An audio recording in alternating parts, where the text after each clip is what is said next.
कश्मीर के जंगल में टूनी चिड़िया अपने पति टुन्नू चिड़ा और बेटी टुनटुनी चिड़िया के साथ रहती थी। वो दोनों बहुत गरीब थे। गरीबी के कारण उन्हें कई मुसीबत का सामना करना पड़ता था। एक दिन, माँ मुझे भी 10 रुपए दे दो ना। देखो ना बाहर कितनी अच्छी बारिश हो रही है, मुझे डबल रोटी खानी है। टूनी चिड़िया के पास फिलहाल 10 रुपए थे।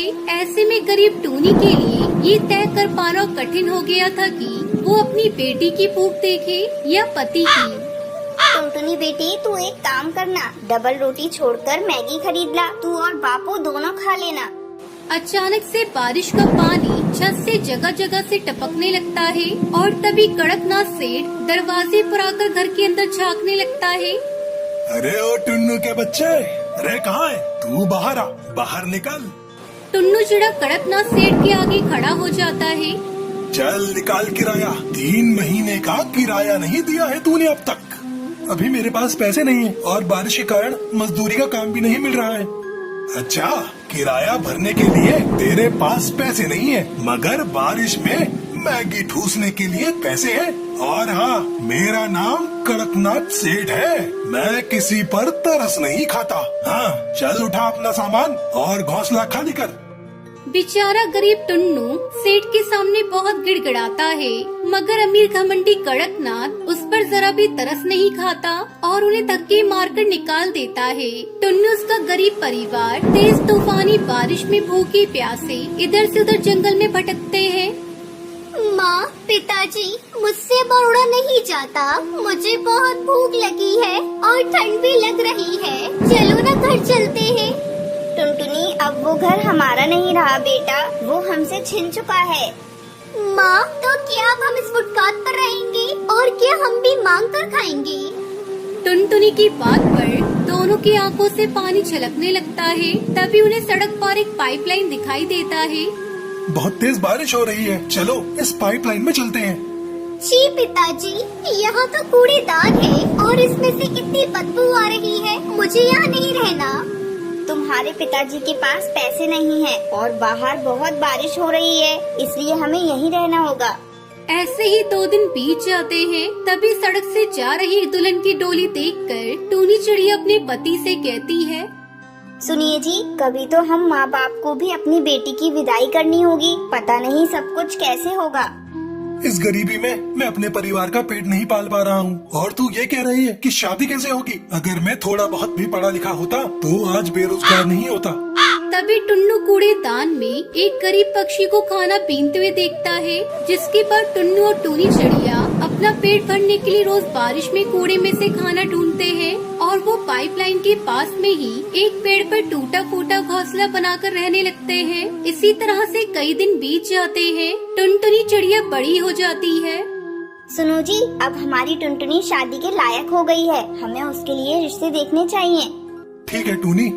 एक दिन बारिश में टुनटुनी को पेड़ की डाल पर नाचता हुआ देखकर कालू कौवा अपना हवाई मोटर को वहीं रोक लेता है और टुनटुनी चिड़िया को देखने लगता है और घर आकर अपनी माँ से शादी की बात करता है। अगले दिन सुंदरी कौवी अपने बेटे का रिश्ता लेकर वहाँ जाती है।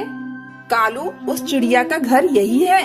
हाँ माँ, तू इसे घर कहता है? ये तो टूटा फूटा घोंसला और कितना गंदा है। छी छी छी छी। अरे सुंदरी जी, बेटे की खुशी के लिए क्या आप इतना नहीं कर सकती हो? कुछ देर की बात है, चलिए। जी कहिए बहन जी। जी नमस्ते, मेरा नाम सुंदरी है। मेरा बेटा कालू आपकी बेटी को पसंद करता है और हम उसे अपने घर की बहू बनाना चाहते हैं। इतने अमीर घर से आए हुए पक्षी को देखकर टुनटुनी चिड़िया के गरीब माँ बाप की आंखों में खुशी के आंसू भर आते हैं। जी बैठिए ना। देखिए समधी जी, हमें आपकी बेटी के सिवा और कुछ भी नहीं चाहिए। आप बस अपनी बिटिया को एक जोड़े में विदा कर दीजिए और आज 1 नारियल और 1.25 रुपए देकर मेरे कालू को अपना दामाद बना लीजिए। सुंदरी अपने बेटे की खुशी के लिए रिश्ता लेकर चली तो गई, पर वो शादी से बिल्कुल भी खुश नहीं होती। पता नहीं दोनों बाप बेटे को हो क्या गया है जो इन जैसे भिखमंगों के घर रिश्ता जोड़ रहे हैं।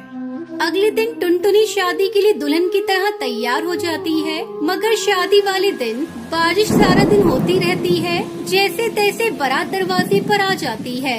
जैसे ही शादी की बारी आती है तभी सुंदरी कौवी कहती है, रुकिए टुन्नू भाई साहब, आपने दहेज तो दिया नहीं, अपनी बेटी को हमारे घर क्या खाली हाथ भेजोगे? मगर सुंदरी जी, दहेज की तो कोई बात ही नहीं हुई थी ना।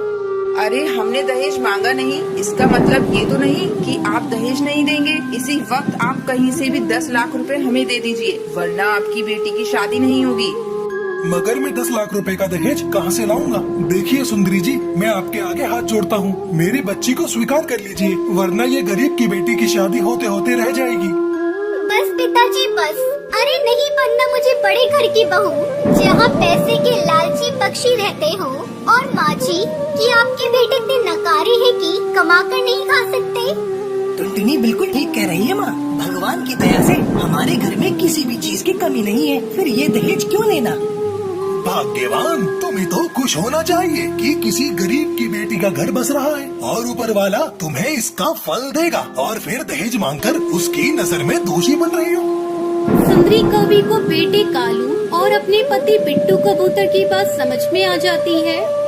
समधी जी, समधन जी, मुझे माफ कर दीजिए, मैं आपकी बेटी और अपनी बहू को हमेशा खुश रखूंगी। इस तरह टुनटुनी चिड़िया कालू कौवे की शादी हो जाती है। फिर दोनों खुशी खुशी रहने लगते हैं।